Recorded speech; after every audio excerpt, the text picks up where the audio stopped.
Hey everyone, welcome back to the channel. In today's video, I'll show you how to build custom social media templates with Canva step by step so you can create consistent professional content faster in 2026. First, log into Canva and select the correct format for your platform.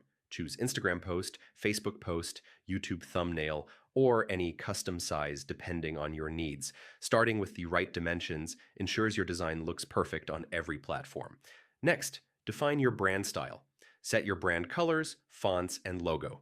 If you have Canva Pro, use the Brand Kit feature to save everything in one place. Consistency is key when building templates because it helps your audience instantly recognize your content. Now design your base layout. Add placeholders for headlines, subheadings, images, and call to action text. Use grids and alignment tools to keep everything balanced. Keep the layout clean and avoid overcrowding. Remember, templates should be easy to reuse, so don't lock yourself into one specific topic. Add reusable elements like icons, shapes, borders, and background overlays.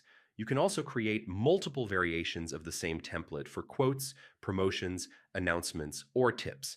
Duplicate the page and slightly adjust the layout to create a full template pack. Once finished, save your design and duplicate it whenever you need new content. Just replace text and images while keeping the structure intact. This saves time and keeps your feed visually consistent. If this tutorial helped you, like, subscribe, and turn on notifications for more Canva guides in 2026. Start building smarter content systems today and level up your social media branding. Hey everyone.